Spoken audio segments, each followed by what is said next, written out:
This looks pretty good, Gravy. Yeah, I'm pretty happy with the outcome of what it looks like, actually, you know. Like, I looked at the pictures, you know, I knew that there was a couple blemishes, but all in all, I'm happy with the purchase. So, did you have to travel far to go get this thing? Yeah, it was kind of like I said there, it's kind of like the southern part of the Northeast there. Yeah. You know, it was a couple hours away. Parts unknown, okay. I've never been there before, so a little nervous, but we made her. Yeah, so pretty decent. You know, a couple little blemishes, like I said, down here. You know, the guy said his grandfather might have rammed into something, which is fine. It's to be expected, right? Sure. So a little bit of fiberglass work here. Windshield's a little fogged, but that's all right. We can fix that. Seats look really good. I'm happy with the seats. They do look pretty good. Nice and plush. A couple little blemishes here, but we got a guy around the area that we trust, and I'm sure he can fix that, no problem. 100%. Right? Oh yeah. And then around here, in the roll bar, the gentleman did say that it's broken here on the top part, it's broken here on the trunk, and it's broken here like fiberglass wise right here. So I said, I was kind of like, so how did that happen? Like, how did that happen? And he said, well, he thinks his grandfather rolled it.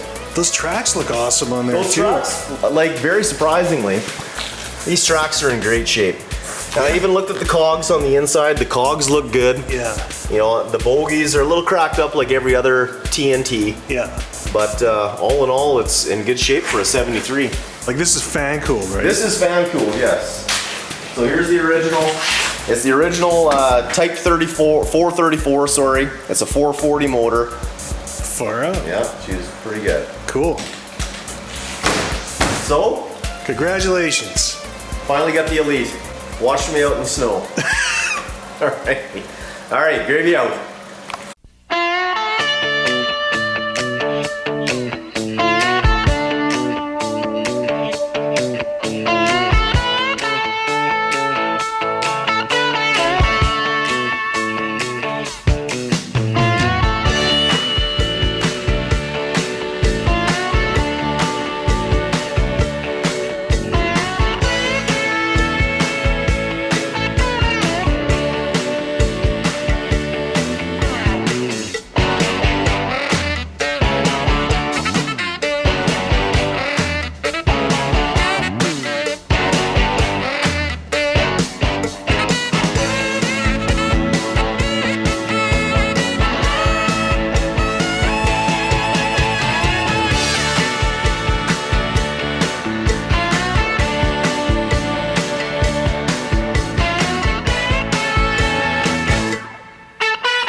Hey there, everybody. We're here with our good buddy Gravy. How you been? Really good. Really good. Okay. Well, as everybody knows, a while ago, Gravy purchased a 1973 Ski-Doo Elite. Yeah. And you want to see a little? We'll put in a little clip of showing Gravy picking that up. But you want to give us a little backstory on how and why this happened? Well, you know, I've been looking for Elite for quite a while, and you know, just like in the video there, you know, handsome Eric there brought his sleds over as his Elites, and I was like, you know what, I really want to try to find one of these. And I was kind of talking at work a bit, and one of my co-workers actually sent me a little ad on you know, our Facebook Marketplace or whatever, you know, Kijiji or whatever it was, and he's like, hey, look at this. And I'm like, you know what, I gotta go take a look at it. And sure enough, bam, picked it up. Must have returned a lot of empties that week. Yeah, oh yeah, there's a lot of saving and skeeving going on there. So, but it wasn't in perfect shape. nope, right? No, it wasn't, as you guys will see, and I'm sure in the back flashbacks that we're gonna make. Well, I'm gonna start taking it apart, start the rebuild, I guess. See what I can do, or repair it anyway. Drove it around a little bit, found that there was a broken cog on the back track, and I thought, well, if I'm going to take that apart to fix, then why not start now, right? But yeah, so I thought, you know what, we ran it for you know, me, you, and actually, no, I don't think Gene went on it that time. But anyway, me and you, we took it for a little spin, and well, we had it for what, 2 days before I said, you know what, tear it apart because the rear bogey's messed up. So I want to say like the drivers, I mean, blew apart. Yeah. So you have been hard at work all summer. Just giving her. And you want to give us the rundown on what you've been doing? Okay, well, so I took off I tore it apart, and that was a chore in itself. Ski-Doo Engineering, they love staples, rivets, and clamps, I guess. So it took me quite a bit, so I took it apart, separated the two pieces. I tore apart the bottom end, I redid the bottom end, and now I'm currently just working on the top end. Cool. Yeah. You want to give us a little tour? Come on down. Okay, let's go. The bottom piece here, the guy said that he wasn't sure if his grandfather rolled this thing or not, so I don't know. So it had some hamburger issues, which we'll show you in a bit as well. So I redid the front end here. I took everything apart. I took the skeleton out. I took everything out, and then I had to re-fiberglass the front. This was all broken apart, so I re-glassed the front. There's a few pieces on the sides, like right here was worn out, so I re-glassed that. There's a few holes in the bottom, I re-glassed those. There's a huge, in the back, we'll kind of go back and forth. The back corner here was totally gone, so I had to glass the inside there. And the same as the back and on the other side as well. Okay. Underneath the tank was all broken, I had to re-glass all that. So like I said, everything was totally out of here. I took the motor out, exhaust, secondary, everything was totally naked. Okay. Yeah. So then I got it all glassed up and rebuilt the motor, cleaned up the gas tank. Well, okay, slow down there. Okay. So the motor, the engine, were there any major issues there? No, actually, you know what? It was not bad. The seals, of course, were no good, so we redid the seals. Like you always want to redo your seals after, 20, 30 years. Any bearings or anything? Not in the motor, but I redid all the bogey bearings. Oh, okay. So I did every bearing, which is a 6205. I did every bearing in this machine other than the motor. Transmission was kind of a chore to get out. That is a really long chain case. Yeah. Look at that. So to get the chain case out, you have to drop your front drivers. And then there's a couple flanges on the inside that you have to move apart. And then this whole thing kind of comes out. Oh, okay. But there's not a lot of info online. So I did kind of, made some documentation on that. But I mean, I didn't really know how it came out. And nobody really had any posts online. So that's what we're here for. We're here to help everybody out, right? That's our main thing. So anyway, I kind of figured that out, and now that it's all out and I know what's going on, I'll let all you guys know too. So okay. Yeah. So no surprises there then. Nope. Just needed to be cleaned up, or yeah. Oh yeah. So I took out the chain case to get the chain out. For some reason, Ski-Doo Engineering, they don't like the links that you can disconnect the chains. So I had to remove everything to get the chain out. I had to remove the sprocket and everything else. So there was no master link? No. Oh, okay. No. I don't know why I did put one in, but I struggled to put it in too. I should have done it, but I didn't. Oh, whatever. No, whatever. Ski-Doo Engineering, right? Yeah. But the transmission, it was a little worn out, like everything else in 1973. But I mean, I don't know. I don't have any spare parts, and I don't think you can buy any spare parts. So I just kind of put it together, and it works good enough. Put a little oil in there. Okay. Yeah. Like I said before, the guy who I bought it off of, he thought his grandfather rolled it. So the one roll bar, I had to re-weld and redo it down here. Oh, okay. Your fuel tank. Now, those are, I do know a little bit about these in the fact that these fuel tanks are they can be quite often broken, right? That's what I found out, but mine was good. The only thing that I had to replace was the float.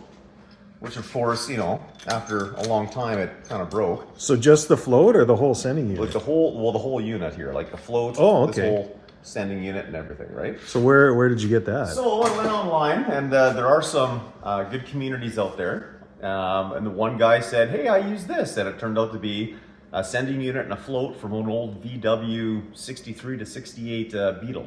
Those Germans. They do everything right. No shies in there. So other than the tank, I haven't filled it up totally, but there are no cracks for what I do have in it.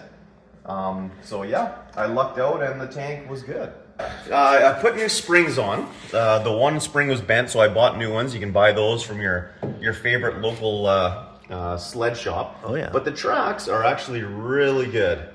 Actually, they do look nice. They don't look dry rotted or anything. Surprisingly, there's not that many cracks. They got a good 15 years left, I'm sure. So I changed all the drivers. And I splurged and I got teased by yourself and Gene. I bought brand new bogies for all the bogies. I didn't tease you because you replaced them. I teased you because I didn't think you were going to replace them. But I am. That is honestly the way to go. If you're in there, and this can be the snowball effect, right? Where it's you start one thing, but it is definitely one of those while you're in there's. You might as well just replace it. Yeah. If you're taking them apart to put bearings in, if your little tires are messed up, better change them. And that's what I did, just like you said. I know all the bogies and everything. I changed all the bearings. It's all brand new down there. It's a brand new machine shop. Of course, like in your Alpine, it's the same as the Elite. You got to take your gearbox apart. You got to take your secondary shaft totally out. These two halves, they're pressed together. If you want to change your spring, which I had to because it was broken, you have to press it apart, change it out, press it together. And then, of course, when you don't do it all the time, you kind of forget and get angry and hold smash. And then when you put it together, you're like, oh yeah, that's how you do it. Oh. You can't buy these brakes anymore. So the one half was actually both brake material was buggered up. So I went to my my favorite machine shop, next door guy, and I had him clean it up, and he actually had some brake material. So he cut it up, riveted it to the shoes, and it looks brand new. And I needed to put a couple new springs and bolts, but I mean, that's just typical hardware. Oh yeah. But now, like this thing grabs hard. Definitely. Better than new. Better than new. All right. Better than new, yep. Cool. Because this is a two-seater, there's quite a bit of geometry. There's... Okay. So, of course, like a typical sled, you got your skis, right? And you got your tie rods. And of course, you set those for your toe for your skis. But because we have a driver and a passenger, they put this other little tie rod in here. Sure.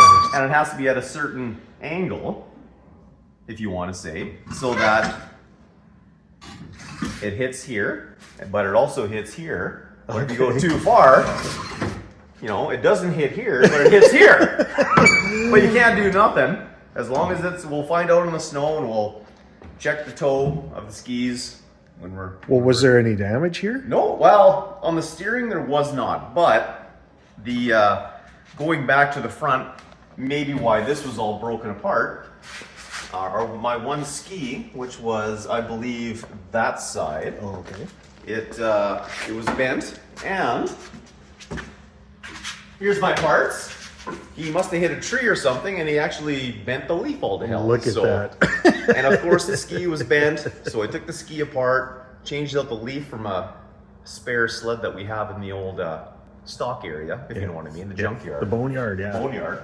So this arm here was actually twisted. It was bent up and twisted back. So when we couldn't do the steering because this was totally bent. So I took both of them off, and once again I went to that same machine shop, and we pressed it straight and made them both the same as best we could. Far out. Yeah. What's happening here? So here's the top end now, right? Once again, the guy said he thought his grandfather rolled the unit. Well, it kind of comes into play here it's a little bit messed up here, yeah. Because he has the fiber here is broken and up here is kind of broken. So I'm just at the process now. I cleaned up the lid here and ground it out, and I'll try to glass this all together, you know, make it somewhat true. What's your windshield like? Oh, my windshield. It's right here. Oh. Well, you have the windshield. I do have the windshield, yeah. So right Actually, now, that looks pretty good. right now it's kind of yellow and foggy. Yeah. But you can see through it. I've seen worse. Yeah. So I'm going to try to buff it out. Our favorite handsome Eric. He said that the trunk lid is usually gone or broken and not repairable. But mine isn't too bad. It's not bad. Well, it's all there for one. It's all there. It's got a little bit of a break. You got the hinges. It's got but it's not hamburger. It's not completely destroyed. And with all the glassing I've been doing lately, you know, that's actually pretty easy. Yeah. So, Okay. One last, this pad here looks like it's actually quite soft. oh yeah. Looks like that's in good shape. Nice. And your gauges and stuff, like you had gauges were okay? Yeah, gauges are right here. And I tested them out and everything works. The lights work, fuel gauge, high beams, everything works. Awesome. Oh yeah. These are the hard ones to find as well. Oh yeah? Oh yeah. You have made an excellent amount of progress this summer. I have been watching from not really afar, but I haven't been impressed with how hard you hit this thing. Well, you know, when you, just like you said, when you start getting in it, you get right into it and tear everything apart. And when you have nothing else to do over the summer, you just work on sleds. Thank you very much for the update and the tour, Gravy. Yeah, you betcha. It's nice to see you. I'll give you another update when it's all done. All right. Ready up.